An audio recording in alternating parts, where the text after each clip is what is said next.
El muyú, oro rojo u oro de los incas, se reproduce en aguas cálidas al norte de Perú y el Ecuador y responde al nombre científico de Spondylus.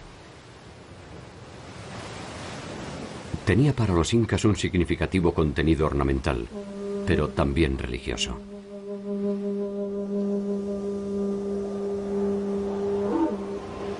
El descubrimiento en el volcán Yuyayaco se puede atribuir entonces a razones de estado. Es probable que alguna amenaza natural, tal vez un temblor o un breve despertar del volcán, haya originado esta ofrenda.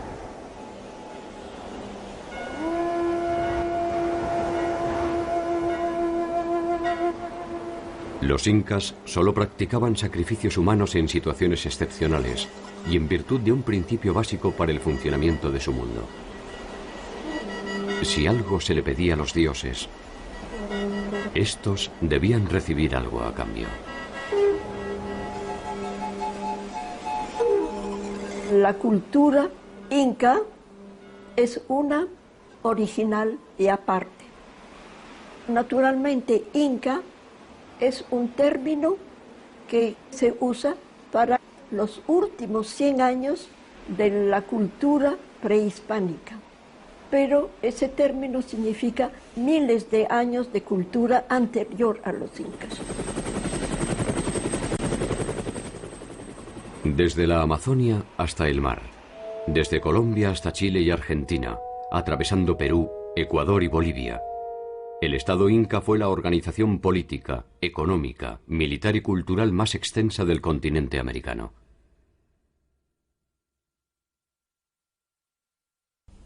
Si hubiera sobrevivido hasta nuestros días, las actuales ciudades de Quito, Guayaquil, Trujillo, Lima, Cuzco, Arequipa, La Paz, Potosí, Salta, Tucumán, Viña del Mar y Santiago de Chile, entre otras, estarían dentro de su territorio.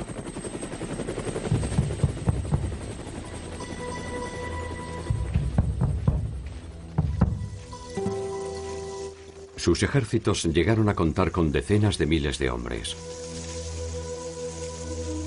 Sus ciudades fueron refinadas y monumentales. Su red de caminos se calcula en más de 20.000 kilómetros. Y su población se ha estimado entre los 12 y los 30 millones de habitantes.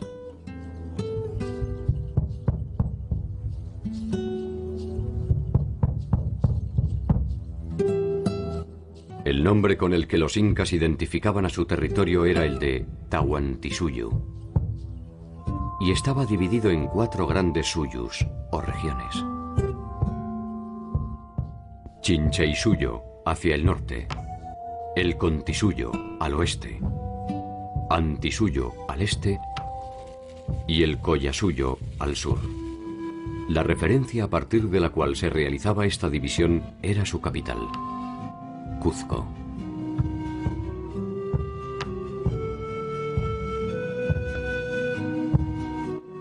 Cuenta la leyenda que la historia de los incas se inicia cuando los hermanos Ayar, Uchu, Cachi, Manco y Auca, acompañados por sus hermanas Mamá Oclo, Mamá Huaco, Mamá Cura y Mamá Raua, abandonan la casa del escondrijo en busca de un lugar en el que establecerse.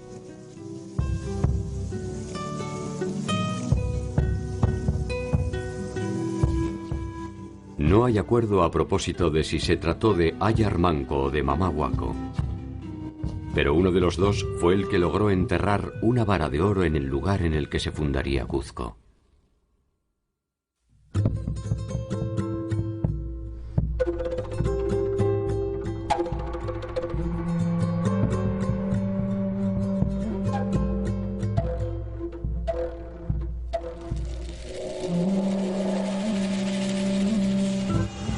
Cuzco fue el centro político y ceremonial del Estado, y desde allí se extendió en sucesivas conquistas militares y diplomáticas.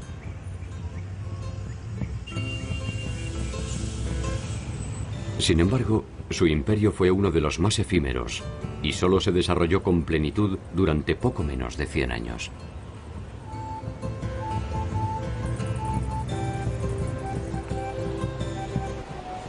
Ese tiempo fue suficiente para consolidar una expansión territorial inédita en el continente.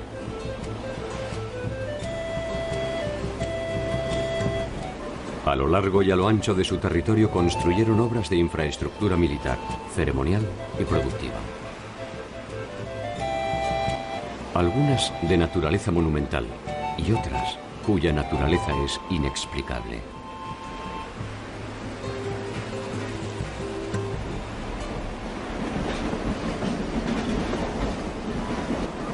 Como si esto fuera poco, se les debe a ellos el descaro de construir una ciudad en la cima del cielo, que permaneció invisible a los ojos del mundo por más de 3 siglos y medio.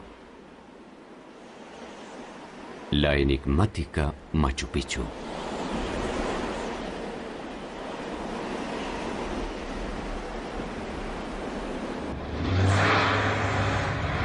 Hacia el año 1200, Cuzco había dejado atrás su condición de población rural y bajo el liderazgo de Manco Inca, iniciaba sus primeras conquistas en las regiones aledañas.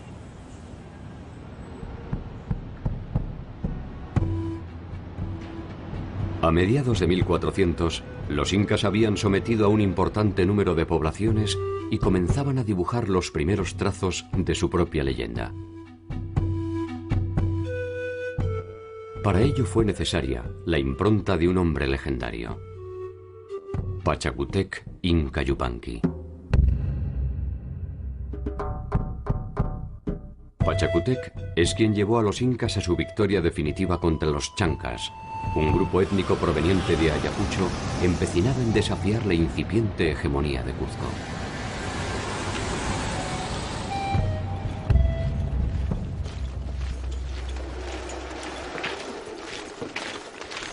El enfrentamiento entre ambos grupos era histórico e irreversible. En aquella ocasión, los chancas marchaban sobre Cuzco, y Viracocha, que estaba al mando de la ciudad, huye de la misma dejándola sola e indefensa.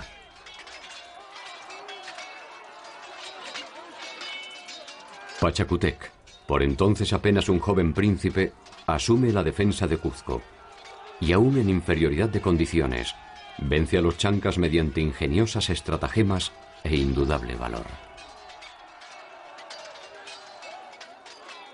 Se formó una leyenda de que él puso unas piedras con cascos y armas para que creyeran los enemigos que eran gente apostada, lista para conquistarlos. Entonces, esto los desmoralizó a los enemigos que les hicieron. Bueno, en todo caso, ganaron los incas y los persiguieron bien adentro de sus tierras. Y eso marca el desarrollo y el inicio del Estado Inca.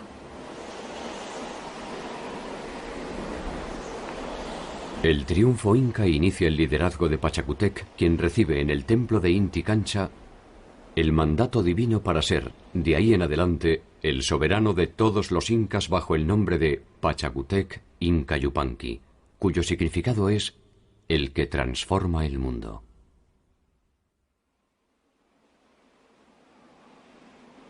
Con él nace el imperio histórico y la dinastía de los hijos del sol.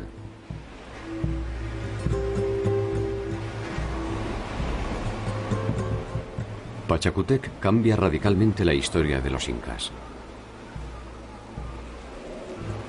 Hace evacuar el Cuzco y lo reconstruye íntegramente según su propia visión del mundo.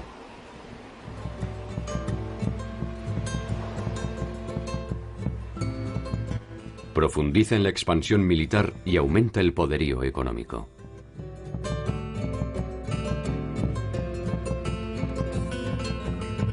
La construcción de caminos se transforma en una necesidad estratégica que permite no solo el movimiento de sus tropas, sino la intensificación del intercambio de bienes y servicios.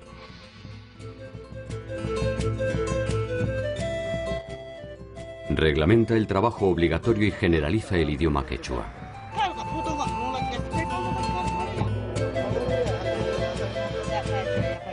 Construye palacios monumentales, casas de descanso, templos y fortalezas en torno a Cuzco, que ahora sí derrama su sombra de poder sobre el territorio.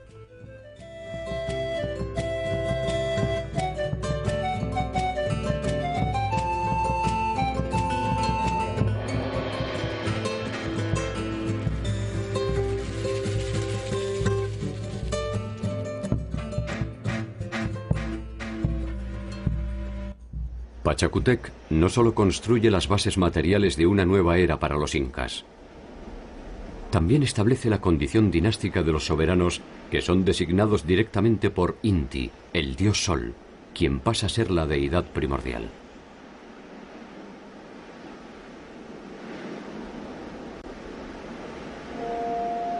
Inicia la segunda expansión del Estado. Por su actuación y la de sus generales, derrota a Chancas, Parcos y Chimús y consolida su posesión del área de influencia del antiguo Tiwanaku, a orillas del lago Titicaca. Su sucesor Topa Inca multiplicará exponencialmente la expansión del Estado entre 1463 y 1493. En apenas 30 años llegará hasta Quito, hacia el norte, en el actual territorio de Ecuador y más allá de lo que hoy es Santiago de Chile, hacia el sur. Finalmente, bajo el gobierno de Huayna Cápac, los incas alcanzarán el actual territorio colombiano.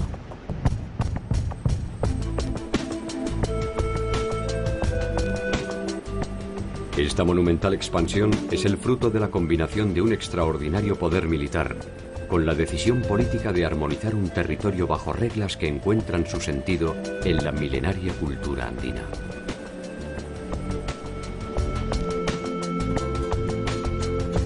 De alguna forma, los incas imponen leyes que los pueblos sometidos ya consideraban como propias. En Andes hubo varios señoríos y por eso no era necesario conquistar estas nuevas áreas pueblo por pueblo. Era suficiente ir a capital de estos señoríos y convencer señor rey anterior que si se hacen un acuerdo con el Inca, él puede mantener su posición privilegiada, y si se aceptaba esta oferta de los incas, él recibía muchos dones. Respaldado por su ejército, el Inca realizaba una serie de obsequios al futuro miembro del Estado, ofreciendo a cambio su protección y sus conocimientos.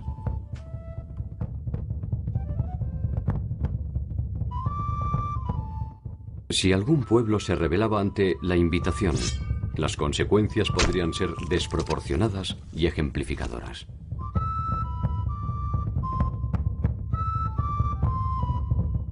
Se dice que durante la campaña a Tumbes, los huancahuilcas que habían traicionado a Topa Inca fueron sometidos por Huayna Cápac, quien como represalia ejecutó a una 10ª parte de la población.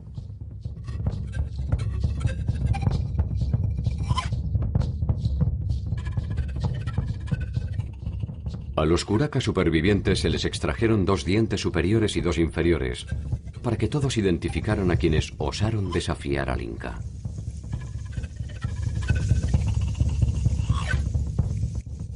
Este castigo era de naturaleza hereditaria y alcanzaba a todos los descendientes por siempre jamás.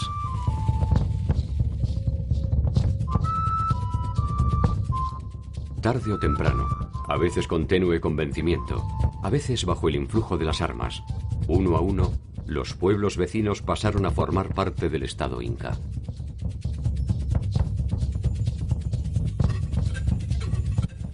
Pese a la característica compulsiva de los acuerdos, estos se basaban en uno de los principios básicos del funcionamiento de las relaciones andinas: el principio de reciprocidad.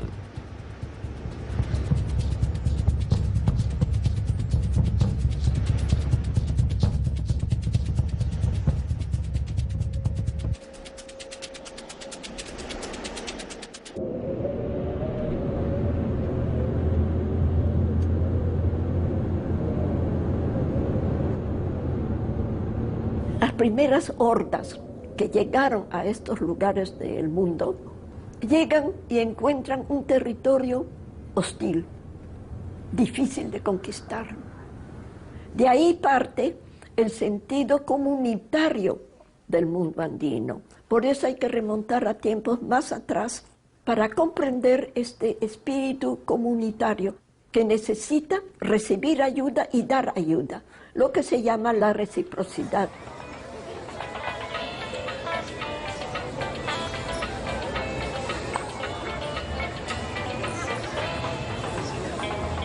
La reciprocidad viene de ahí. Yo te doy, tú me das. Y toda la estructura inca se basa justamente en la reciprocidad.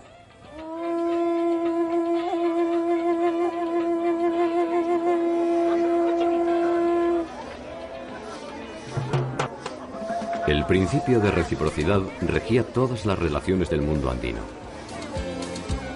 Las del Estado con sus habitantes, las de sus habitantes entre sí, e incluso las sobrenaturales, es decir, la comunicación con los dioses. Esta última daba origen a una reciprocidad distinta, la reciprocidad asimétrica. Las ofrendas realizadas a los dioses podían no tener contraprestación por parte de estos. América no conocía moneda, entonces tenía que tener otra cosa para sustituir la moneda. Acá no había venta ni compra, había la reciprocidad y la unidad de valores. Por tantos granos que yo te doy, tú me das tantos recipientes de chicha. Y no había la idea de lucro, sino de intercambio.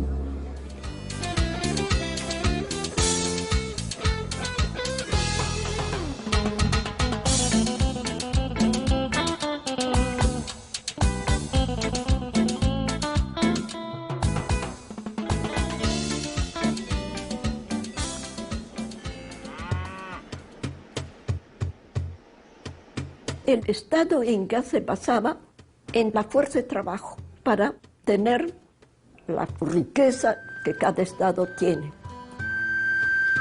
El hombre del común no daba nada de su parcela de tierra. Su parcela de tierra era intocable, era de él y nada más. Pero tenía que dar fuerza de trabajo al inca, a los dioses, una serie de obligaciones de trabajo. Y el producto del trabajo iba a los depósitos estatales. O sea que el Inca tenía una cantidad de productos alimenticios, de trabajos manufacturados, y que eso era su riqueza, de la cual necesitaba para la reciprocidad.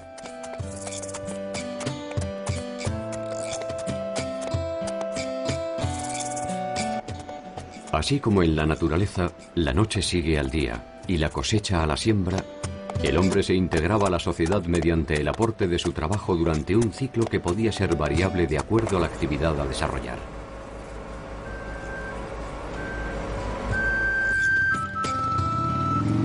El individuo cumple con el Estado y asegura su manutención. Hay que tomar en cuenta que en Imperio Inca no se pagaban tributo en especie. Única manera para pagar su obligación para el Estado era un sistema que se llama mita. Mita era obligación de mano de obra de todos hombres adultos para hacer un servicio para el Estado y también para la Iglesia.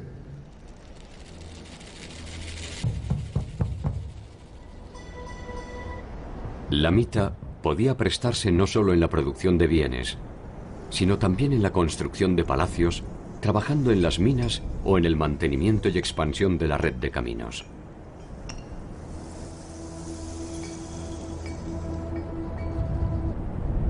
Los que cumplían la mita guerrera debían servir al Inca en sus conquistas o sofocando rebeliones.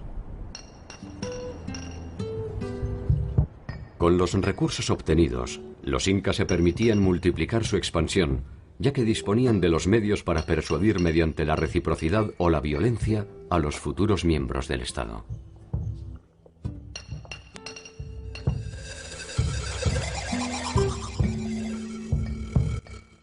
El trabajo era un valor fundamental de la sociedad incaica, y como tal, la holgazanería era castigada severamente.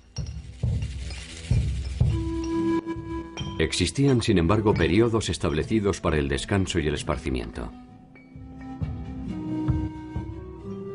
Otros tribus pagaban este tributo bailando para Inca. Sabemos que, por ejemplo, en Callabaya, una parte de población tenía que especializarse en baile y canto. Y cuando hubo unos actos importantes del Estado, ellos estaban bailando y cantando. Era su servicio del Estado. En el Imperio Inca era muy importante que todos jóvenes, adolescentes, tenían que casarse, porque cuando se casaba tenían todas las obligaciones para trabajar para el Estado.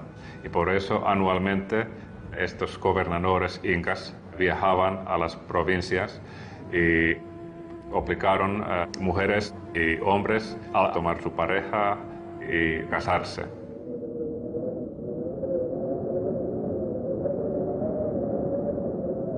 Las familias estaban organizadas en torno a un ayllu. El ayllu era un grupo poseedor de una unidad productiva en la que sus miembros trabajan según su especialidad.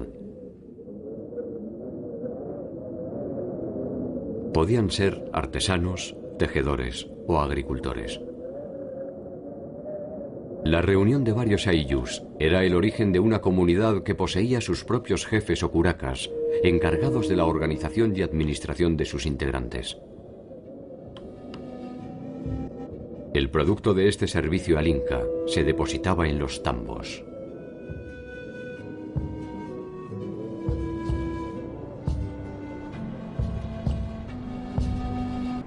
Los tambos eran depósitos que funcionaban como núcleos de enlace entre las poblaciones y, de acuerdo a sus proporciones, podían ser, además, centros administrativos, residencias de descanso o meros puestos de relevo.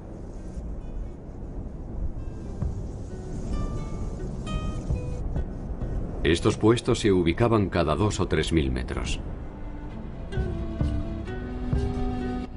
Poseían al menos 2 mensajeros que, mediante un sistema de postas, podían transportar información o pequeños bultos atravesando el vasto territorio en algo más de 20 días.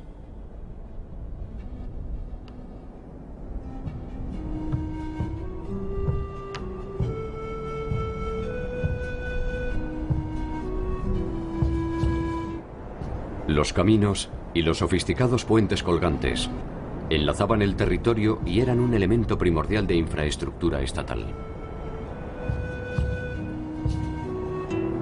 Por ellos se movilizaban los administrativos, los nobles y los ejércitos.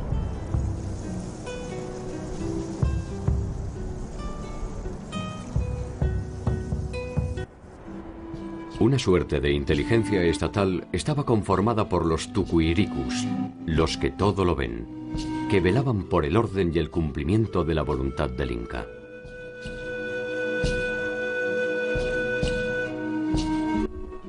Esa voluntad se traducía en un inédito sistema de convivencia en el que se combinaban el trabajo individual y el aporte colectivo. Cada victoria obtenida era el germen de una nueva conquista. Se aumentaban las tierras de cultivo, eligiendo las más productivas de los pueblos sometidos.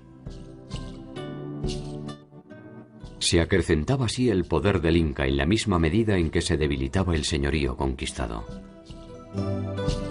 El Estado Inca era muy jerárquico, así que para los incas, clases sociales y distancia entre las clases sociales era una cosa básica.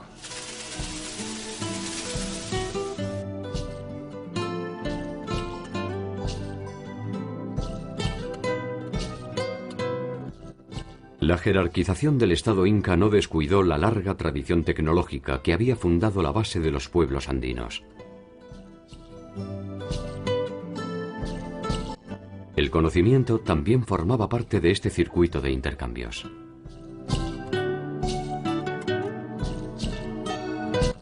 En la localidad de Moray existe aún un centro para la experimentación tecnológica agraria que reconstruye una serie de ecosistemas donde realizar pruebas para diversificar los cultivos.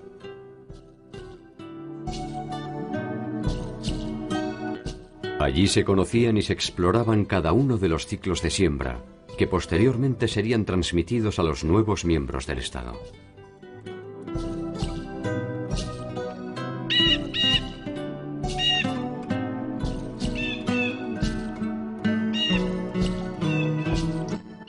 La ciudadela de Pisac fue la primera construcción realizada por el gran Pachacútec.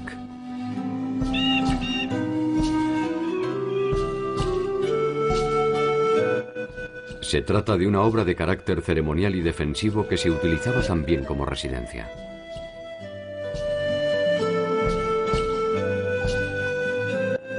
Estas construcciones monumentales y exquisitas aumentaban el prestigio de los incas y le daban a Cuzco una imagen de invulnerabilidad que permitía aplacar cualquier intento de rebelión en los pueblos sometidos.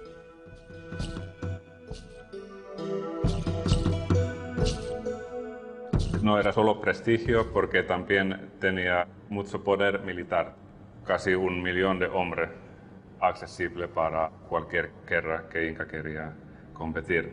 Y era una combinación de poder real y poder simbólico. Cuzco llegó a albergar más de 300.000 personas en el momento de la llegada de Pizarro, al mando del ejército invasor. Lo que empezó como una aldea rústica se transformó íntegramente bajo el gobierno de Pachacútec.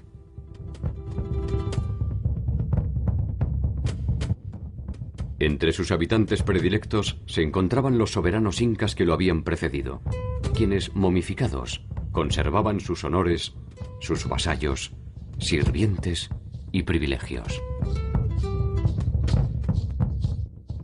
En las fiestas ceremoniales o cívicas, sus cuerpos eran llevados a la plaza central.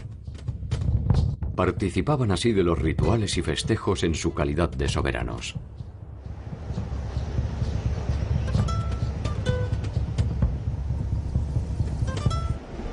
Fueron muchos e increíbles los logros y glorias alcanzados por Pachacútec.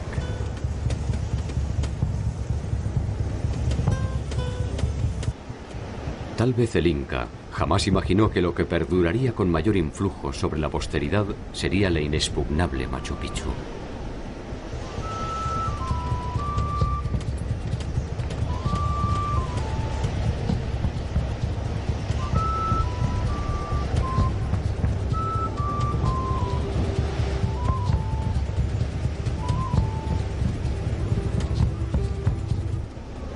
Su sola observación alcanza para comprender la verdadera dimensión de la civilización inca.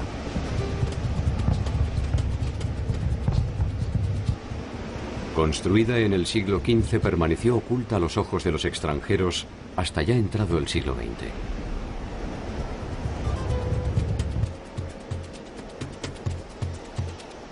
Después de la invasión española, y más allá de la cruda resistencia de los incas, el secreto se mantuvo en la montaña sin que nadie desvelara su existencia.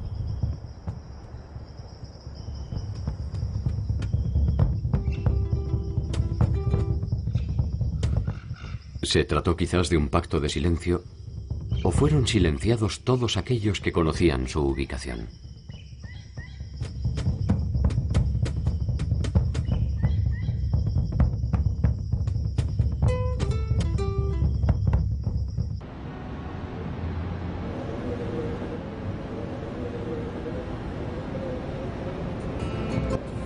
Ubicada a 130 kilómetros de Cuzco, a más de 2.200 metros sobre el nivel del mar, Machu Picchu es hoy la construcción más emblemática y conocida del Imperio Inca.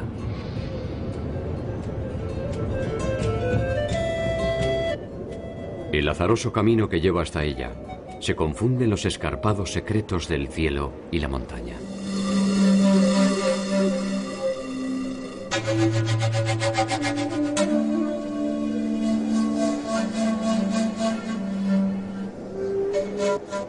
Profundos abismos dificultan su acceso y ayudan a esconder su esquiva figura.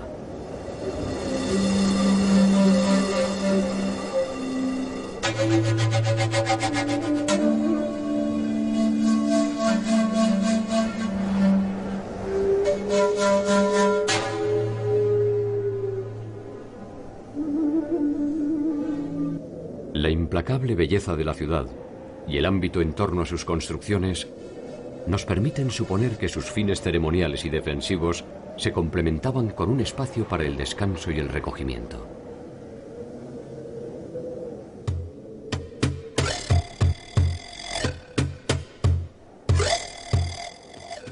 Sus edificaciones de piedra pulida recrean un recorrido casi inverosímil que desafía nuestra credulidad.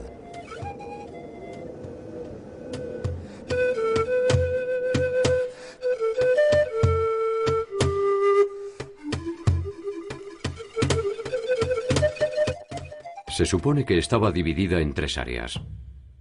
El llamado barrio popular, el área de los sacerdotes y la nobleza, y el sector ceremonial o sagrado destinado a la adoración de Inti, el dios sol. 3 construcciones sobresalen en el área ceremonial. El Intihuatana, o lugar donde se amarra el sol. Una construcción de piedra pulida que parece representar el cerro Huayna Picchu, ubicado frente a la fortaleza. El Intihuatana era a la vez un altar y un sistema de medición del tiempo mediante la combinación de luces y sombras.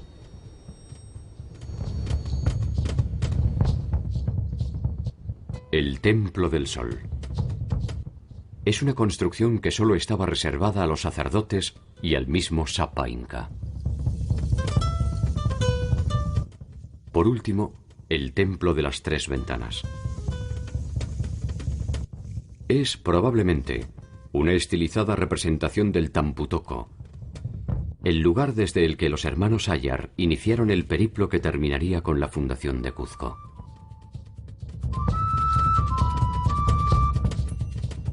La nobleza habitaba una zona residencial de casas situadas sobre las laderas e identificadas con el color rojizo. Otras edificaciones estaban destinadas a los castigos y encierros, y se presupone la utilización del mausoleo monumental para ritos y ceremonias de importancia.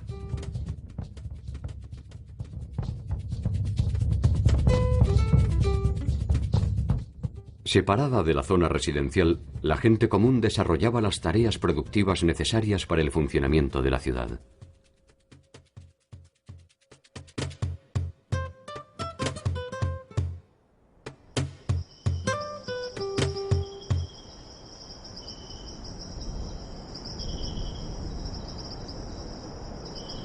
Los incas conocían y utilizaban el plano inclinado en sus construcciones.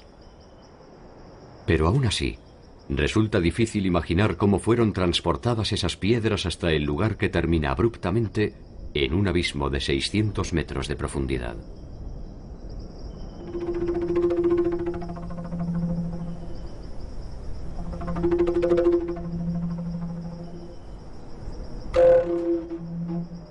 Son 140 construcciones y más de 100 escalinatas de piedra.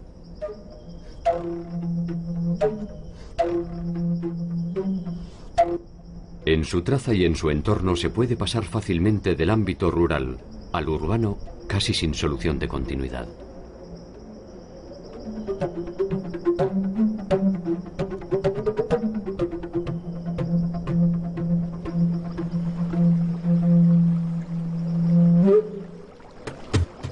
La ciudadela posee un sofisticado sistema de suministro de agua tallado sobre la roca que alimenta las fuentes interconectadas por canales y desagües.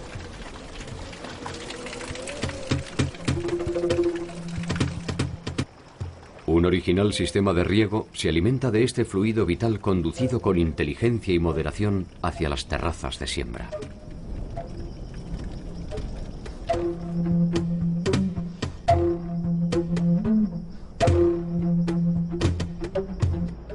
Desde el Huayna Picchu, el cerro que la tutela, puede observarse el conjunto arquitectónico en su totalidad.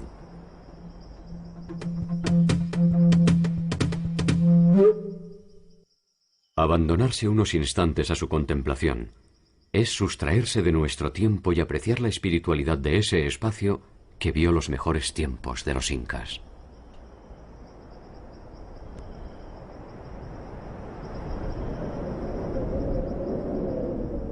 Una incómoda sensación de mundo perdido que parece emanar de sus rocas gastadas se dispersa con la misma impronta silenciosa con la que se ocultó Machu Picchu.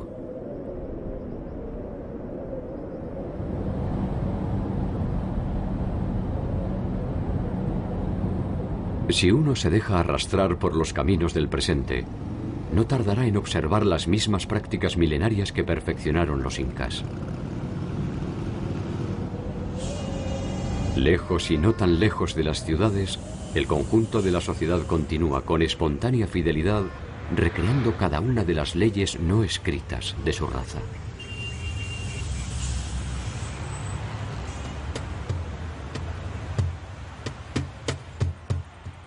Cuzco era la sede del gobierno, y Machu Picchu parece haber sido un refugio secreto. Los tambos, las fortalezas y las ciudadelas formaban parte del circuito que el Inca realizaba en su territorio.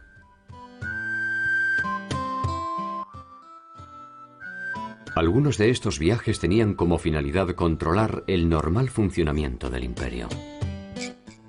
Mediante estas visitas se aseguraba el cumplimiento de las directivas y el ideario cuzqueño.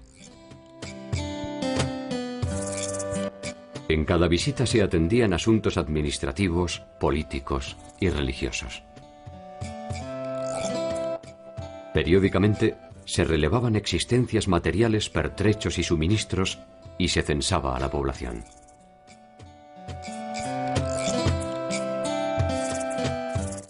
Mediante los quipus se almacenaba esta información que permitía conocer con exactitud la cantidad de bienes y habitantes del imperio.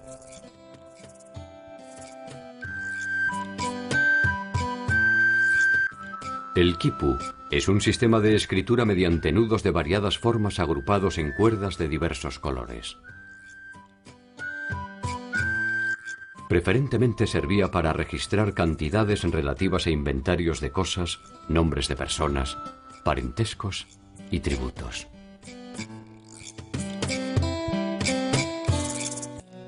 El quipu consta de una cuerda principal, sin nudos, de la cual penden otras generalmente anudadas de diversos colores, formas y tamaños, llamadas cuerdas colgantes. Los especialistas contemporáneos piensan que los colores, y quizás la forma del trenzado de las cuerdas, indican los objetos, mientras que los nudos harían referencia a las cantidades, incluyendo al número 0.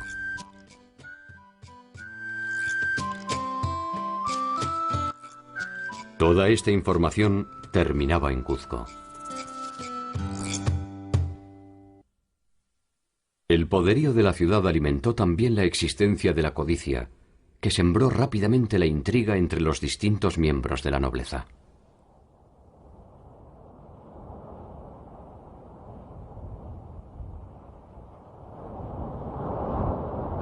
La dimensión de las ambiciones creció con la misma voracidad que el mapa del imperio.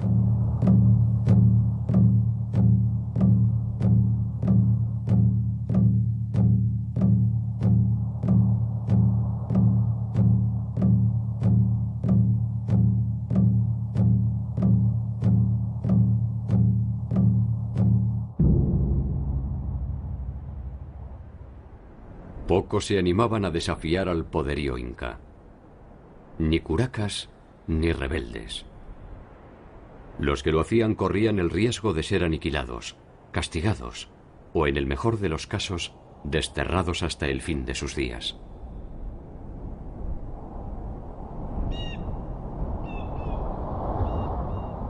El poder que ostentaban los incas devenía directamente de sus dioses.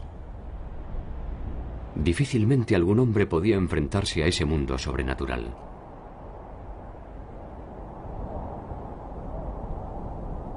Aquellos dioses que pertenecían a sus enemigos habían sido silenciados bajo el influjo de su conquista.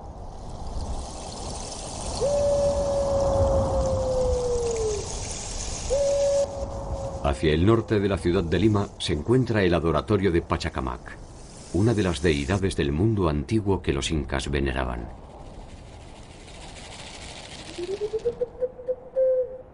Algunos incas lo incluyeron como estancia durante sus viajes administrativos y de conquista, y construyeron en él algunas edificaciones para sus fines particulares. Entre ellas se encuentra una de las casas de las escogidas, o vírgenes del sol. La visión medieval europea ofreció una mirada entre prostibularia y supersticiosa a propósito de las casas de las escogidas.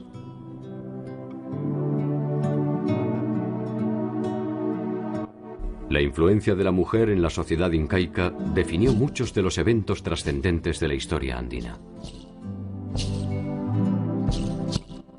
La formación de la mujer jugaba un papel central en el calculado diseño de la sociedad.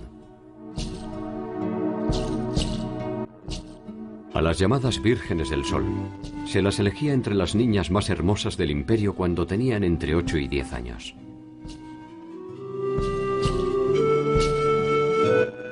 Durante su estancia, se instruían en las técnicas del tejido, en la formación musical y en la elaboración de chicha, una bebida de base fermentada que se utilizaba en las celebraciones incas.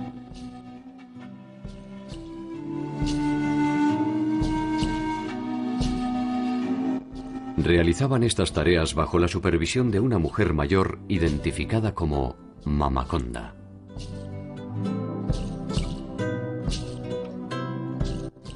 Permanecían en el lugar hasta los 14 años, cuando podían ser entregadas en matrimonio. Aquellas que se quedaban eran las consagradas al dios Sol, y de entre ellas se seleccionaban las elegidas para los sacrificios humanos.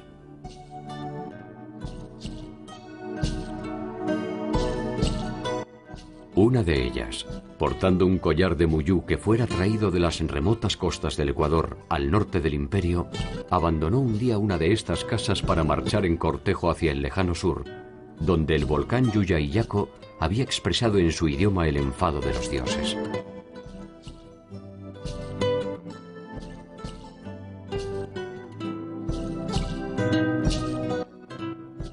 En su pequeño cuerpo, en sus pequeños pasos, late el peso de todo un reino. Ella va hacia la muerte como una ofrenda para que sus dioses restablezcan el equilibrio del mundo. Poco puede entender su trabajada pureza del verdadero fango que rige el destino de los hombres. Difícilmente pueda saber que el fin del imperio no será producto de un acto divino.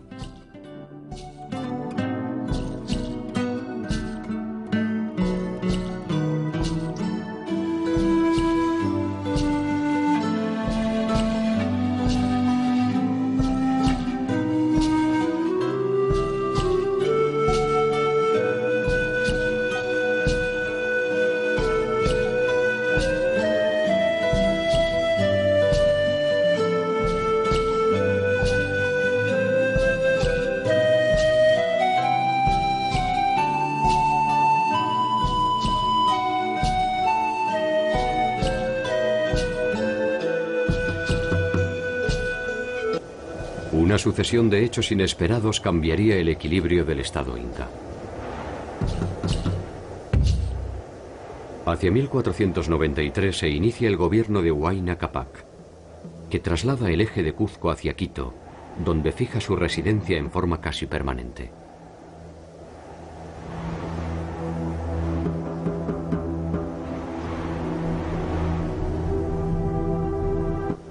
La importancia de Cuzco se va debilitando y las posibilidades de expansión del Estado inca se consolidan hacia el norte en detrimento de las áridas y empobrecidas tierras del sur.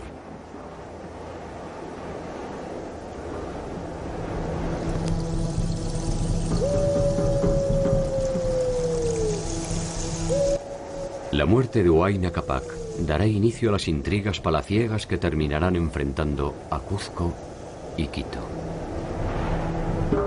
Las sucesiones incas son muy tumultuosas, con muchos asesinatos, intrigas, porque no había lo que hay en Europa, la primogenitura. Entonces era un número limitado de candidatos y había que escoger entre esos limitados candidatos. De ahí que vienen crímenes, pasiones y se matan y hacen de todo. Huayna Cápac muere sin dejar resuelta su sucesión. Dos de sus hijos, Huáscar, que reside en Cuzco, y Atahualpa, que reside en Quito, reclaman para sí el derecho de convertirse en el nuevo jefe inca.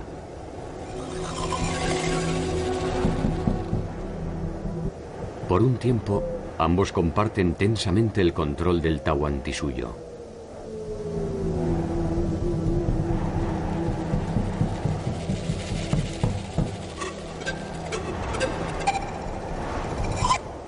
En 1532, Huáscar reclama la sumisión de Atahualpa y este responde movilizando a su ejército de más de 50.000 hombres en dirección a Cuzco.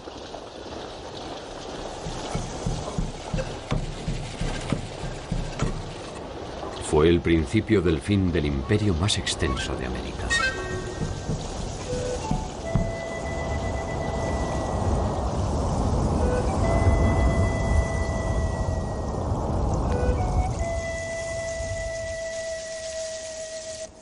Cuzco todavía sería protagonista de nuevas hazañas, en un nuevo tiempo histórico que para los incas era absolutamente desconocido.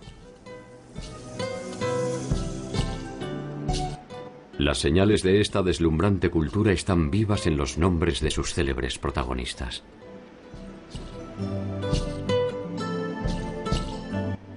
Por debajo de ellos, más allá del poder de sus ejércitos,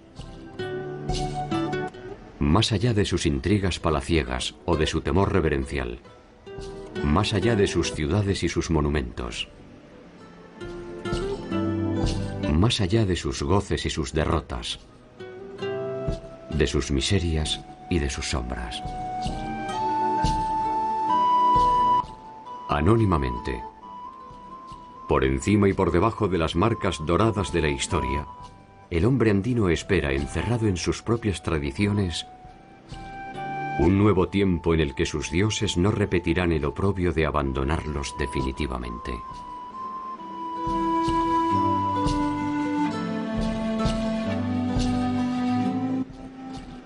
Tal vez porque saben que no hay imperio más perdurable que aquel que no es más que la suma de los hombres que lo componen.